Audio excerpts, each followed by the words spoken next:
it's 4, so let's get started. Good afternoon and welcome to the June track meeting for PSTA. Thank you all for attending virtually. Before we get started with the meat and potatoes of our meeting, we're going to start with public comment, if any. PSTA has developed several methods of ensuring the ability of the public to comment prior to and during virtual meetings. There are 3 options. First, during the meeting, the public can join by calling 305-224-1968 and entering the meeting ID currently on your screen. Individuals will be able to speak for 3 minutes during the public comment period. Again, if you would like to make a public comment via the phone during this meeting, please join our Zoom call with the information currently on your screen. The second option is to mail a letter to PSTA with your comments. And third, you can email public comments at psta.com. With that being said, do we have any public comment for this meeting at this time?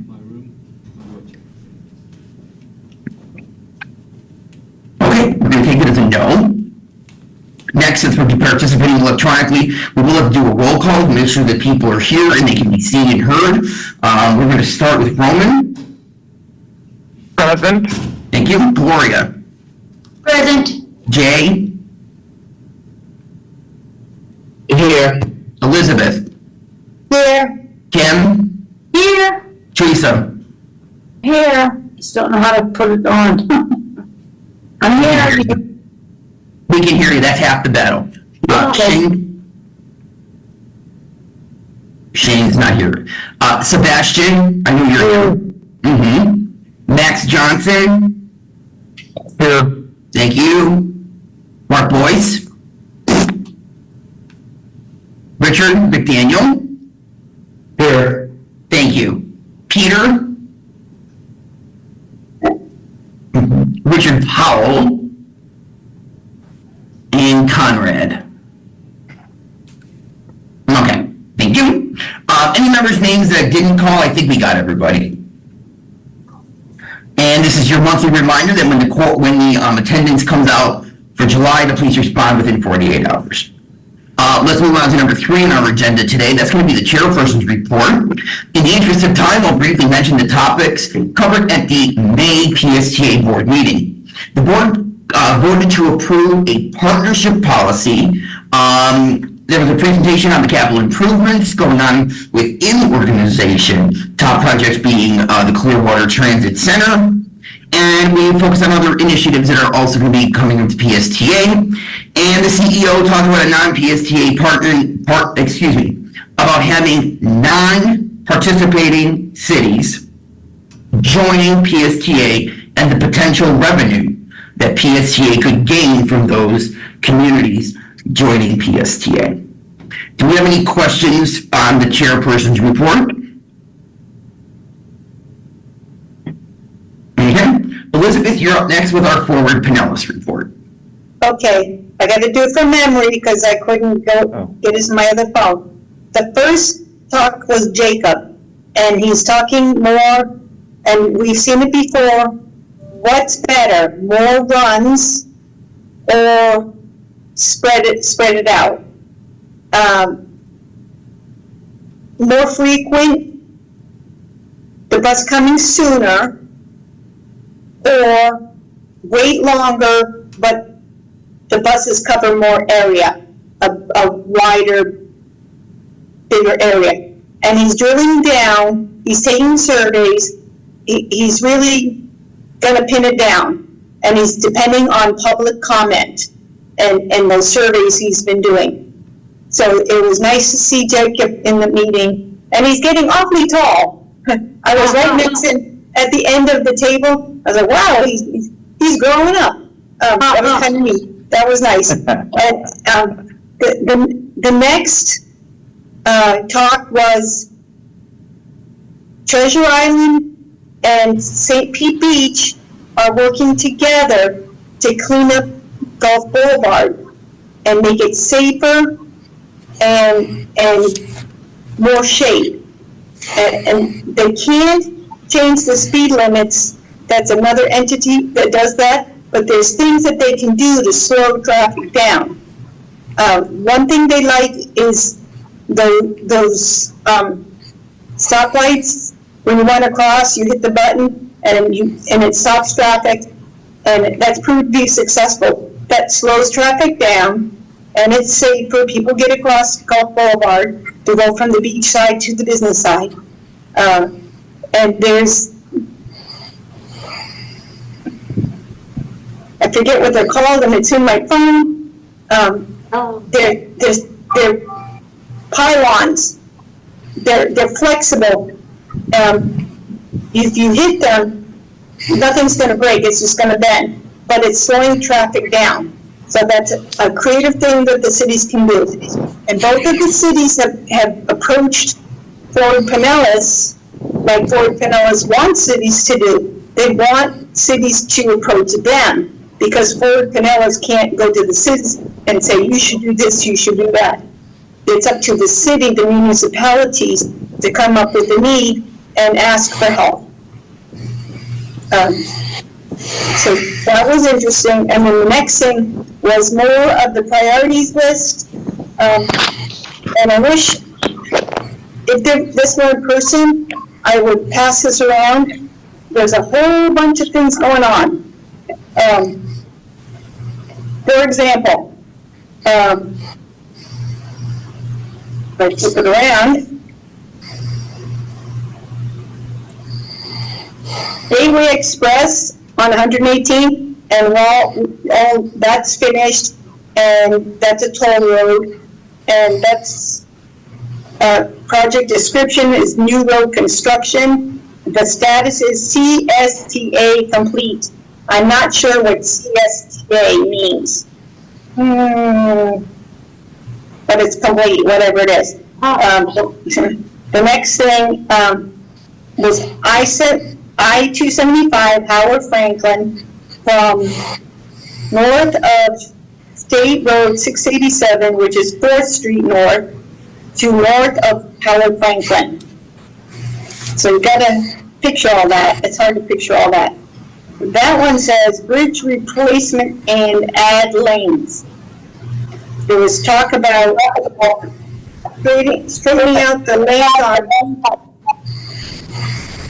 I-275, because there's a lot of lane switching, and if they could make the lanes not switch lanes so much, it would be safer. So that's something that you have in mind to work on. Bridge replacement and add lanes. And that's DSB underway. I don't know what DSB means. Repayments scheduled 2004 to 2028. And the third thing is State Road 694, which is Gandy Boulevard, from east of 4th Street to west of Gandy Bridge. And that's more add lanes and reconstruction. So the next one is also add lanes. So they're talking about making the highway smoother and easier to just go straight through and not have to switch lanes, either from the left lane or the right lane and over to the middle lane. Just get the lanes matched up better. And that's it. So Jacob, population of the St. Pete Beach and Treasure Island, and the priorities list. A whole bunch of stuff going on. And I'm still learning the lingo. All right, thank you, Elizabeth. Does anybody have any questions for Elizabeth regarding Forward Pinellas? The list she mentioned, by the way, you can find on their website at Fort Pinellas. Thank you. And it actually goes into detail about what the future projects are as well. Yeah. And I would like to add that I forgot to mention I was at the Car Free St. Pete meeting last week, and once again, we heard from Jacob about the community bus plan. So he's definitely making the rounds around all the transit groups in Pinellas County. I hope he's getting gas and mileage. All right, with that, we'll now move on to our information item, and we only have one today. So we're going to hand it over to Bonnie and Debbie, who are going to tell us about some changes to the PSTA Access Program. Ladies, the floor is yours. Awesome. Good afternoon, everybody.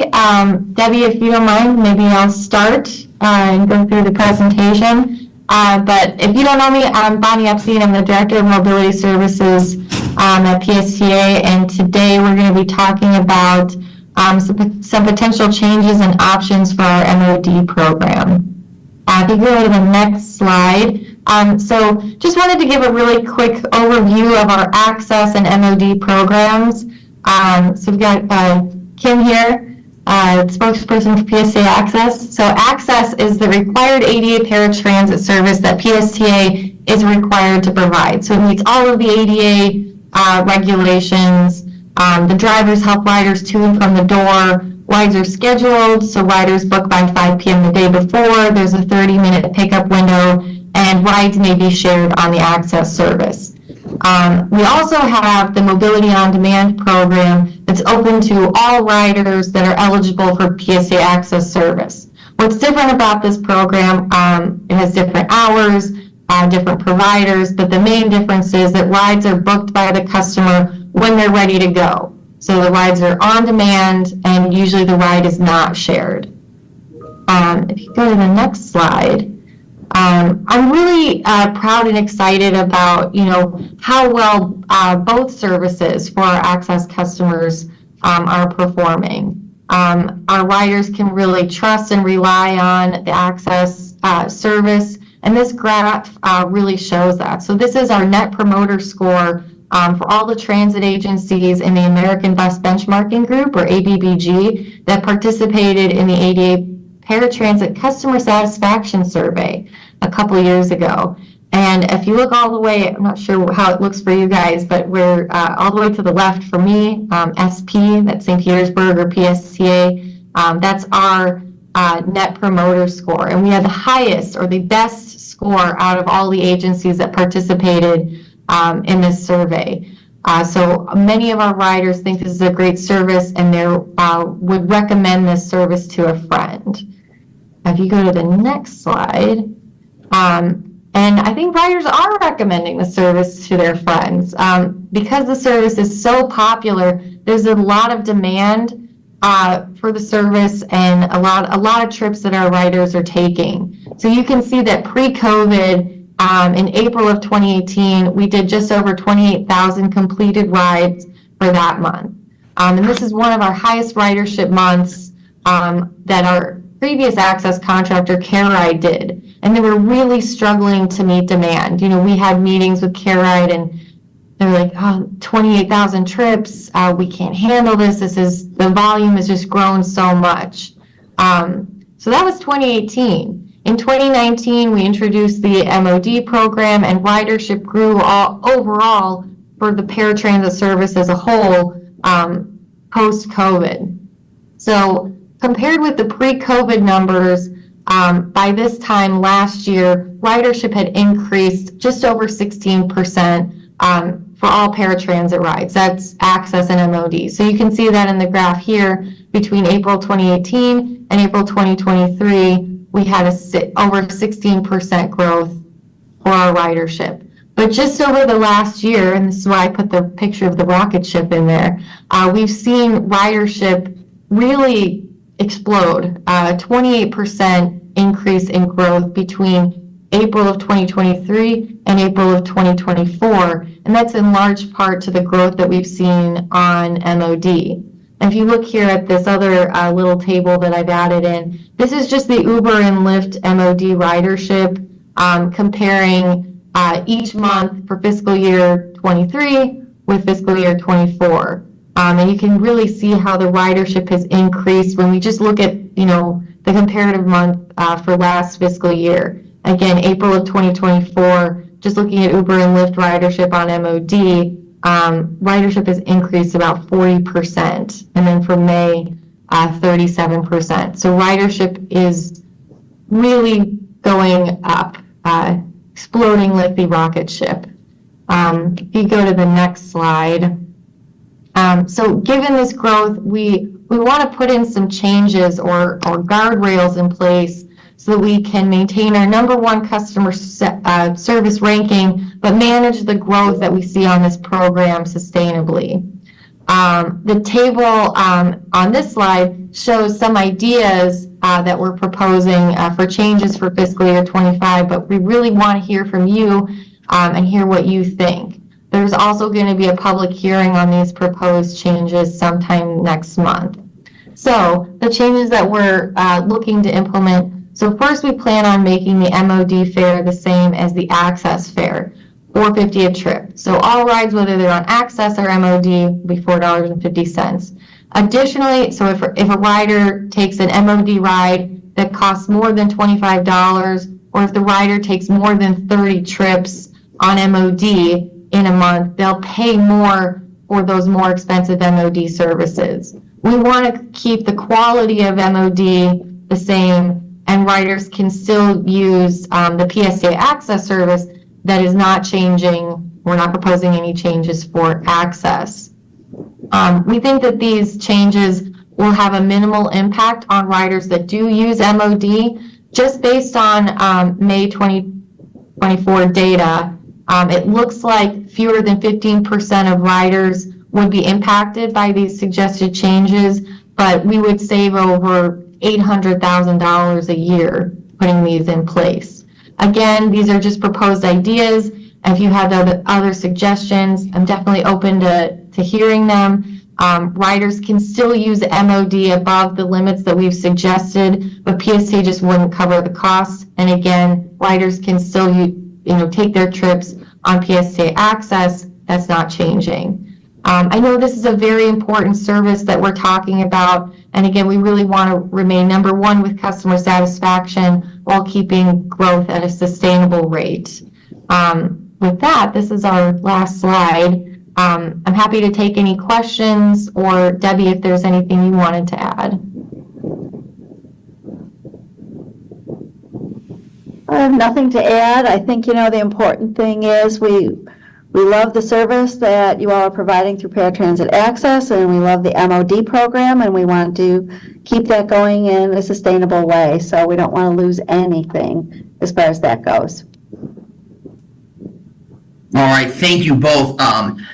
I'd like to hear from the committee to hear if they have any questions or comments about this. Obviously, most importantly, the three people to be hearing from are the ones who use it the most, our committee members who do have a wheelchair. So if anybody would like to chime in, please go ahead. They keep up the great work, Bonnie. Thanks. Well, you have one vote of confidence, so there you go. Awesome. Excellent. Bonnie, can you hear me? I can hear you. Okay. I have a question for you. Yeah. In the mobile home parks, there is a problem with Uber and Lyft. Okay. You guys do not look for you. And I talked to one of your representatives, and she said, we never have a problem with them. And she said, why don't you use 777? I said, the problem with 777 is you don't know when they're coming. And she said, well, look out the window. I said, that's really not an answer. Look out the window. What I found out was that 777 will send you a text if you request it. Yeah. That's what I found out.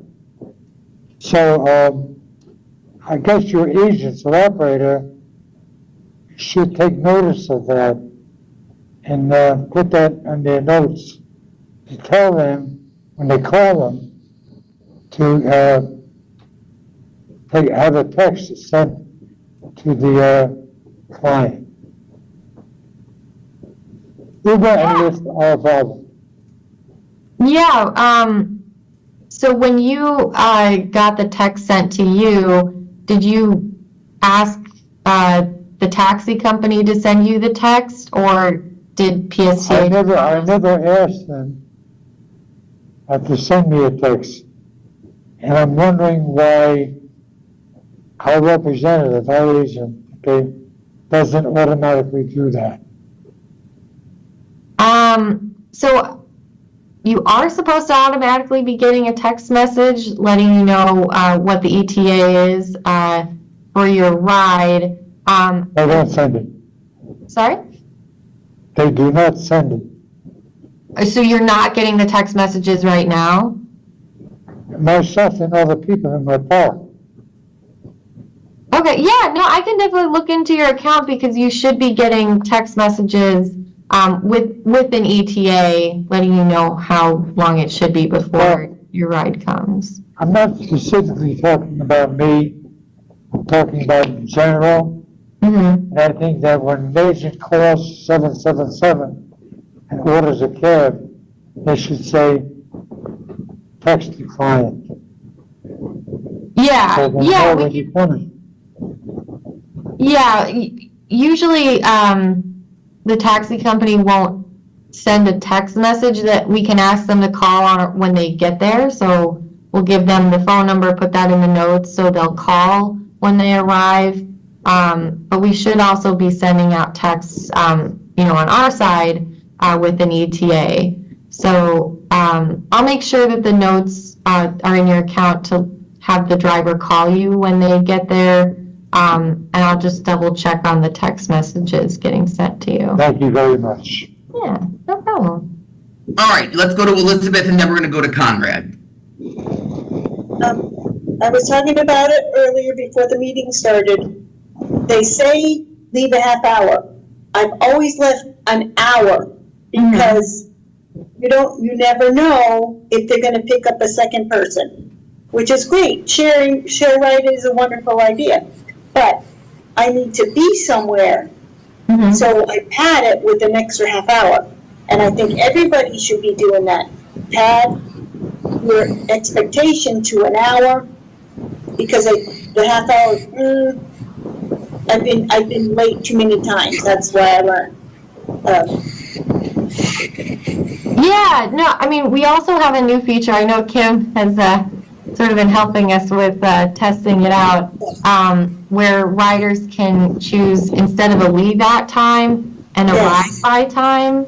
And I know Kim has really helped us through making that work better for riders. So I hope, Kim, that now we're good and arrive by trips for you are working well. But Elizabeth, that's definitely something we can look into if you have like an appointment or a meeting where you have to be there at a certain time.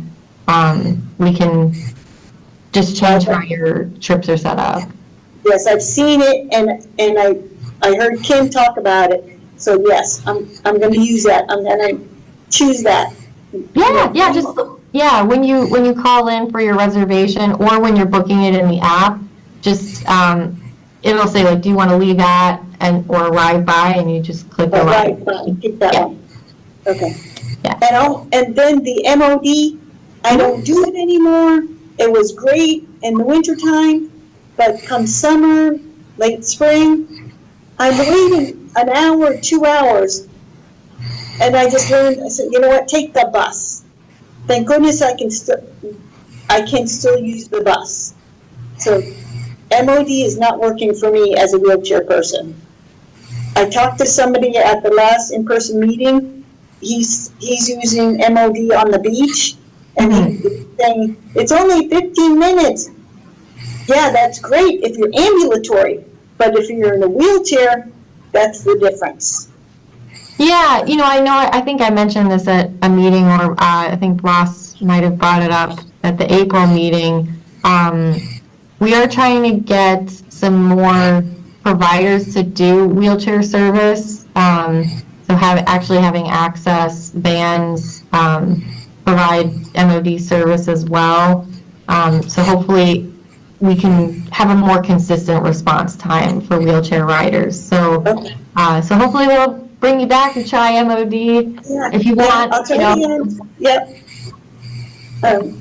But I've got the bus working for me for Saturday. Okay, All right, thank you. thank you. All right, thanks, Elizabeth. Let's go to Conrad. I don't live in a mobile home park, but I do live in a community where there's several buildings, and I had a problem with the people not being able to locate me in Mhm. where I lived, and I think I came up to see Bonnie. Yeah, And she actually put in the coordinates, the grid coordinates for where my apartment actually was, and that has worked out magnificently. So maybe that might be a solution. I can't remember his name. If the person can go and show them exactly which mobile home they're in, then they can be guided to exactly where the person is in the mobile home park. yeah, Sebastian, if you want to use Uber and Lyft, but you're having trouble getting them to go to the exact right place, it does take some work in our system, but we can definitely do it. And Conrad, that's great to hear that we call it moving the pin, just in our Yeah, right, exactly. that's working out for you. So Because for whatever reason, the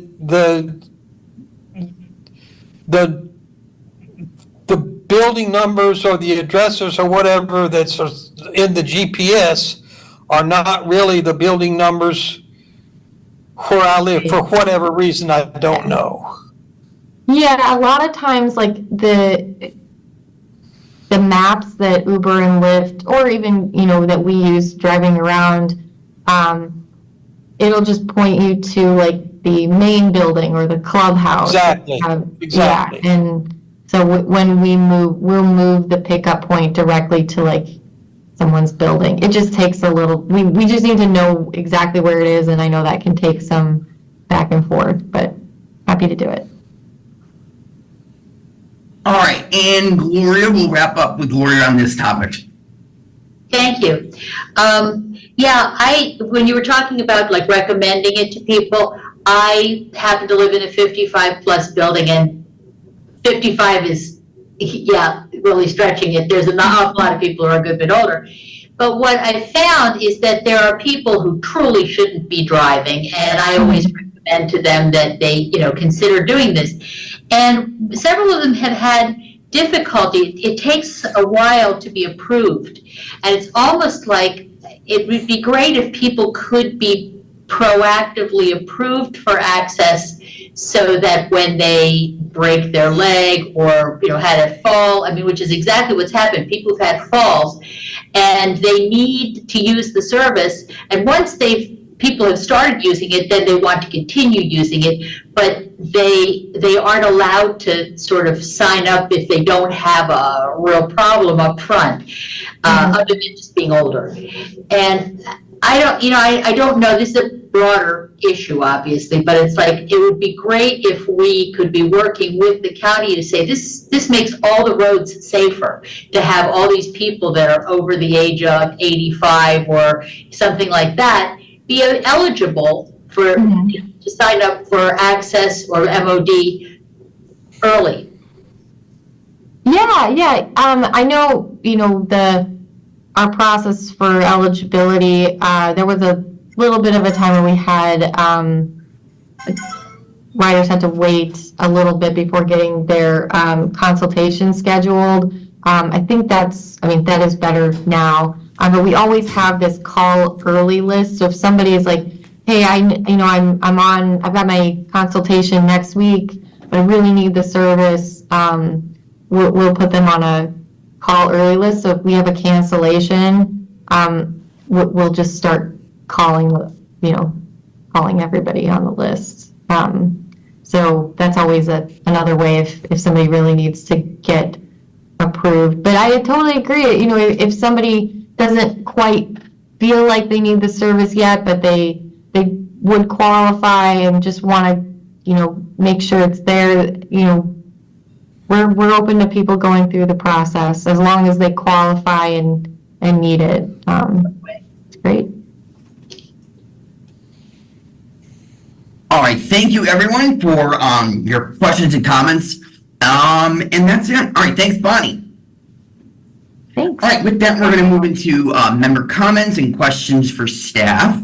So if you have a question for anybody on the staff or for just in general, now would be the time to ask.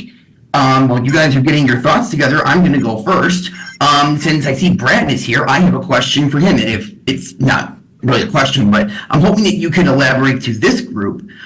Two things that were mentioned at the last board meeting, and that's about changes in fare and ways that we can bring in non-member communities to PSTA. Great question, Mr. Chair. Thank you. Good afternoon, everybody. So, yeah, that was a good discussion at the last board meeting, and it's kind of setting us up for this month's board meeting, which is when, every June is when we present for the first time to the PSTA board our budget for the coming year that is finally approved by October 1. And I'll just kind of give you guys a little preview of that. The good news is that we have a balanced budget, and so we're not proposing any cuts to our service. But what we're interested in doing, perhaps, is generating some additional revenues for the service so that we can possibly we might be able to add some service to our mix, adding more expanded service on 34th Street, as you've talked about a track. And then possibly even service to the St. Pete Clearwater Airport, like we do the Tampa International Airport. But one of the ideas on generating additional revenue was a change in the fare. It's not really an increase. We're not changing the base fare for the bus system. But what we would do is we would increase the price of the monthly pass. Well, the quote-unquote monthly pass from $70 to the regional, to be the same as the regional pass cost of $85. Now, what does that mean? Actually, PSA doesn't sell a monthly pass anymore because we've gone to the Flamingo fare system. So there is no monthly pass that's available, but in the Flamingo system, if you ride enough times, it automatically pretends like you've paid for a monthly pass. So if you like ride today and you pay $225, which is the base fare, and then you ride a second time, $225, you paid $450. If you ride a third time in the day, you only pay 50 cents because then you've hit the day pass amount. That's called fare capping. And then that does it every day, and then every month, it would instead wait until you hit $85, and then it would kick in, and then it would be free from then on. But what the benefit of that is in our program we have with the state of Florida called Transportation Disadvantage. Right now, we get reimbursed from the state of Florida for low-income riders who get a monthly pass, a monthly Flamingo card for $11, and then we get the difference between our monthly pass price from which is $70 minus $11 that the customer pays. We get $59 from the state of Florida. So if we have a price of $85, the customer pays the same, $11, but we get a little bit more money from the state of Florida. So that is the proposal on fares that we're recommending. We had looked into a fare increase or maybe a fare decrease and a whole bunch of different things, and we just can't estimate exactly what the ridership might be. We think that will have an impact on ridership that we don't want to have. So that's what we're recommending to the board, and hopefully they'll go with it. And then the idea about non-member cities. So that's just another way that possibly the PSTA could generate additional revenue. We basically have transit services throughout Pinellas County as we know it, but there are little pockets, or actually there are a handful of municipalities that from the very beginning in 1982, they do not pay the property tax to fund the bus systems in Pinellas. That's St. Pete Beach, Treasure Island, Kenneth City, Bel Air Beach, Bel Air Shores, and the area that's known as Tierra Verde, which is part of unincorporated Pinellas County. So those 6 areas, including Tierra Verde, the property in those areas does not have does not pay the ad valorem tax for the transit. So they either get no transit, like Tierra Verde, there's no bus that goes to Tierra Verde because they don't pay, or they don't get a bus stop, like the Suncoast Beach Trolley goes down Gulf Boulevard all the way down. It just does not have any bus stops in Bel Air Beach and Bel Air Shore. It's a very small little town, but it just skips that area.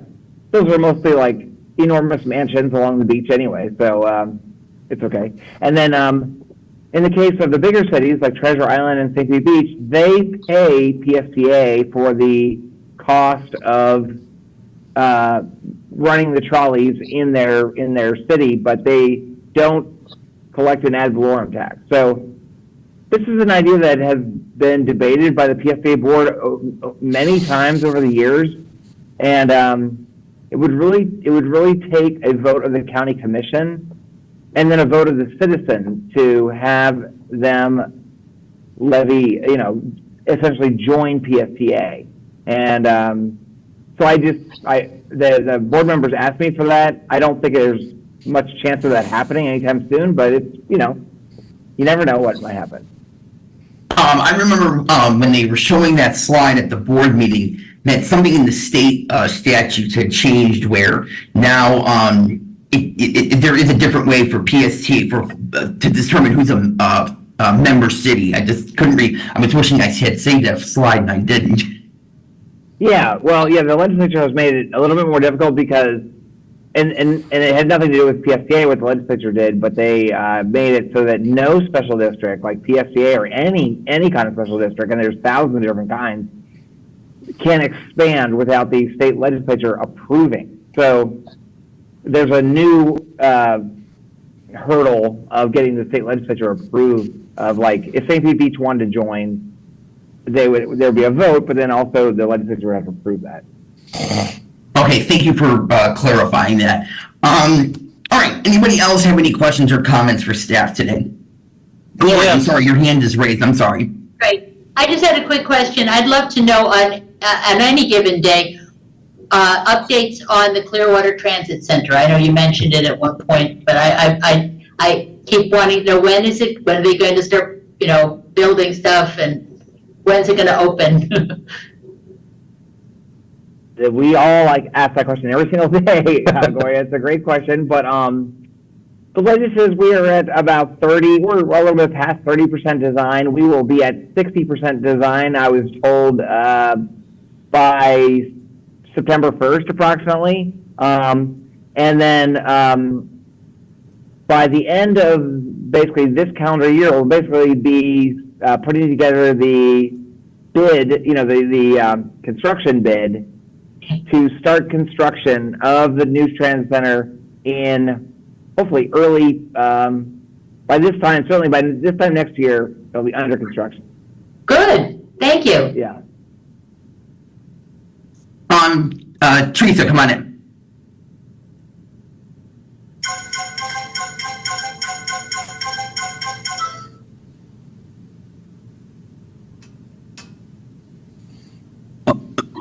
Okay, can you hear me now?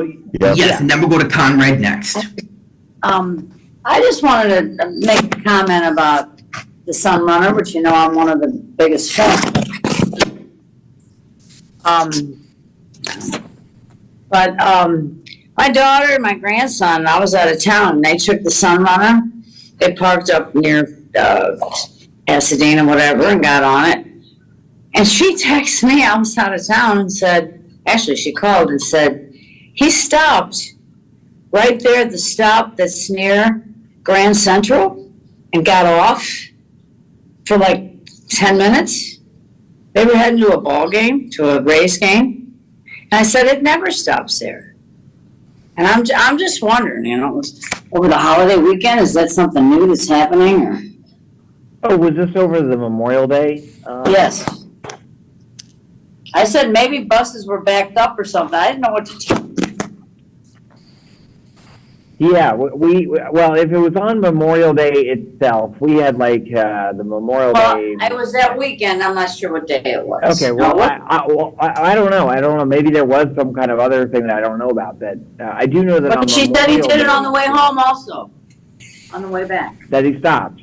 Right He stopped there nearby, she said that main stop, I said 34th, she said yes, or Grand Central, I guess, the one by there. She said he stopped for like 10 minutes.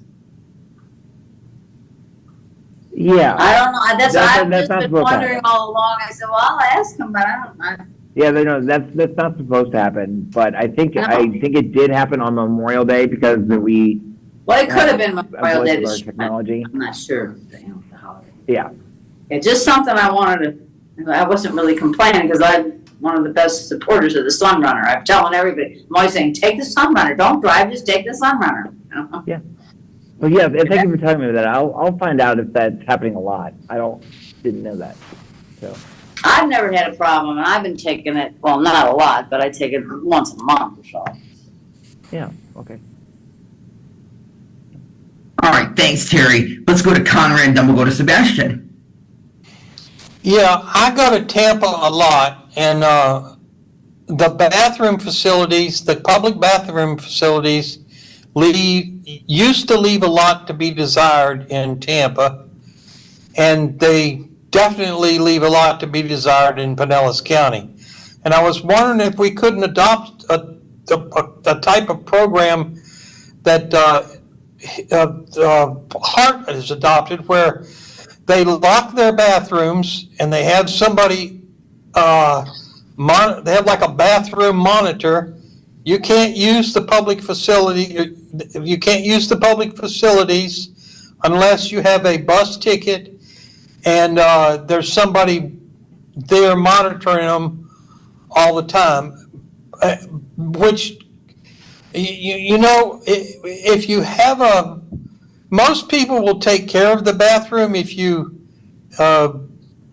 show more of an interest in it, but our bathrooms, our public bathrooms are horrendous, and for people that need to use the restroom facilities, it's really terrible, and I know they use in Hillsborough County. I think they use people like on light duty, or at Net Park, it seems like they have a maintenance person there all the time. And so can that be looked into? Because I think it makes our system be better if people that are using the buses actually have a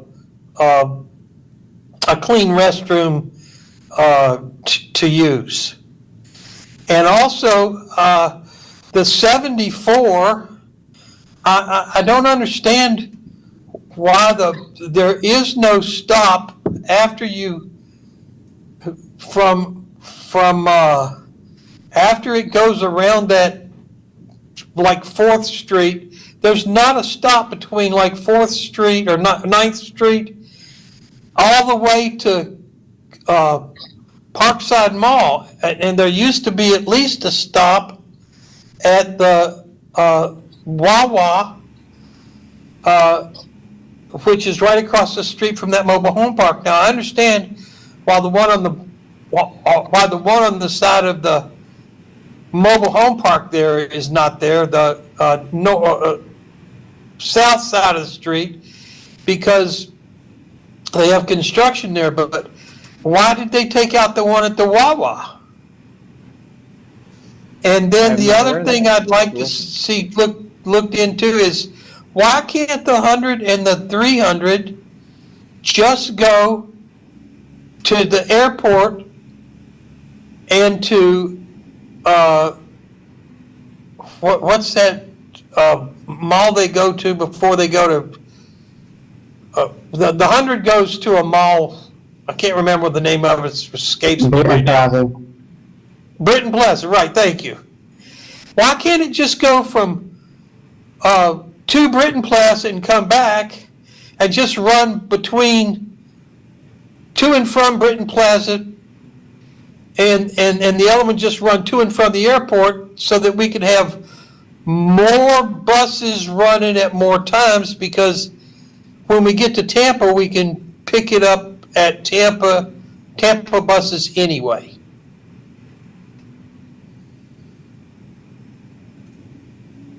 Interesting idea.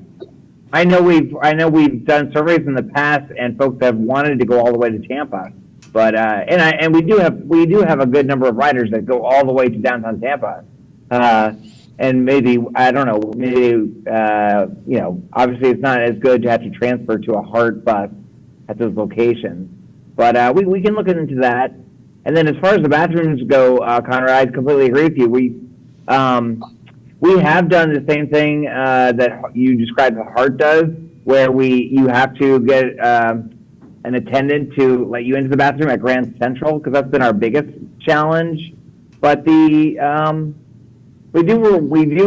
work really hard to keep the bathrooms as clean as possible. In the one at PSTA here, speaking from experience, is not terrible. And then the Pinellas Park one is actually pretty good as far as public bathrooms go. And then I can't say anything about Clearwater because that facility, we need a new facility, which we're building a new facility. Those bathrooms are bad, but they're just ready to be demolished.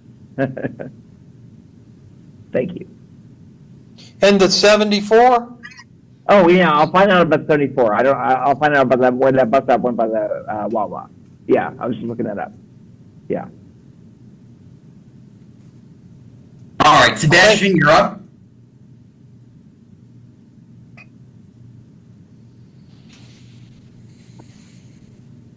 You're muted, Sebastian.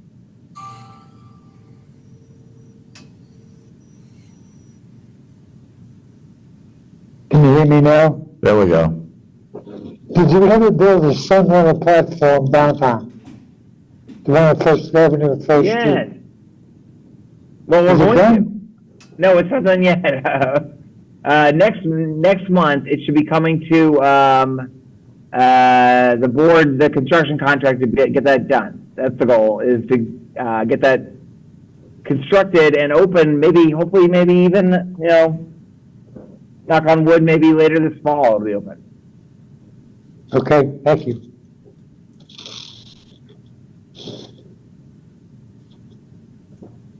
Okay, and Jane?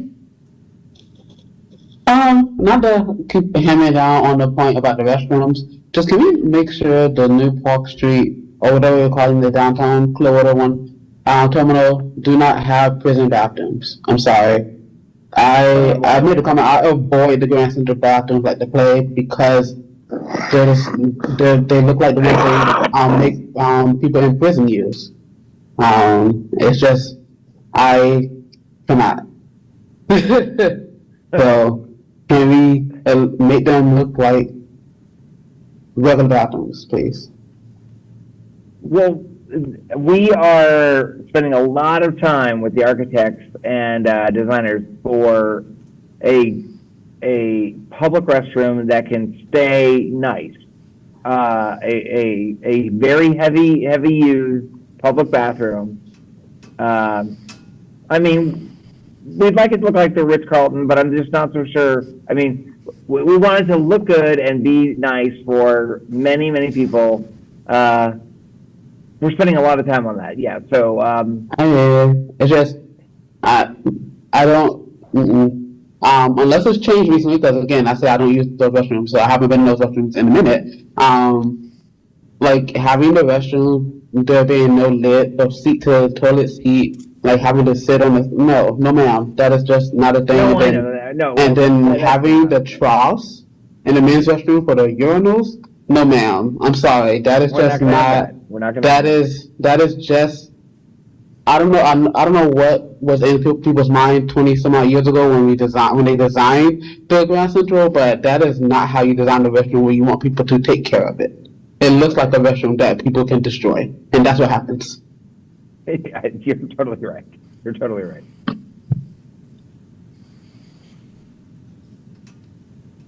Okay, Lots of places any other comments utilize, or questions? Hello? Yes?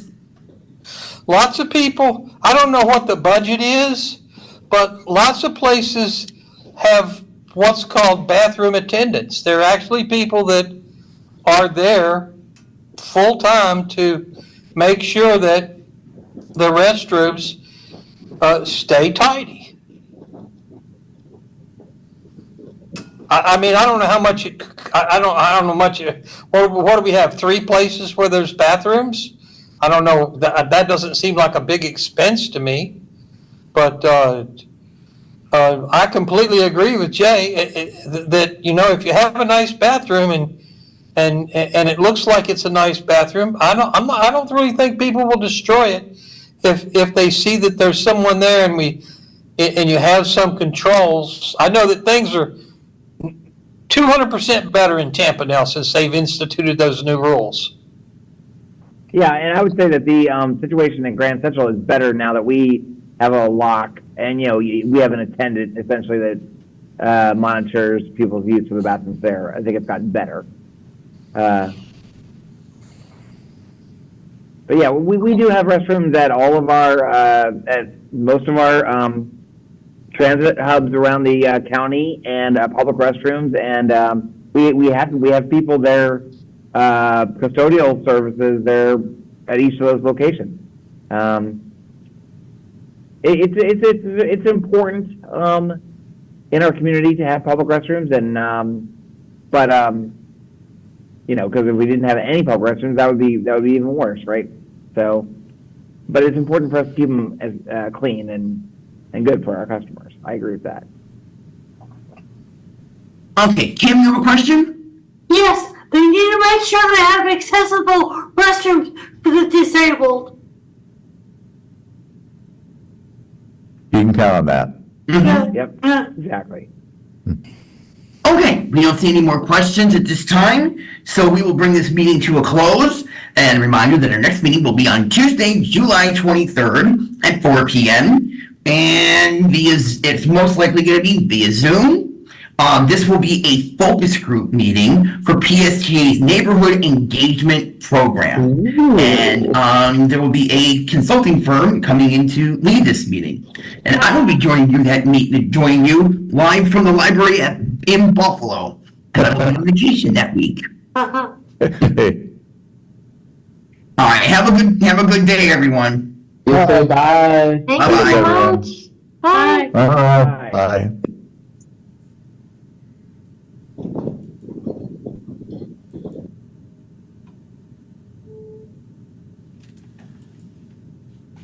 Thank you, Boo.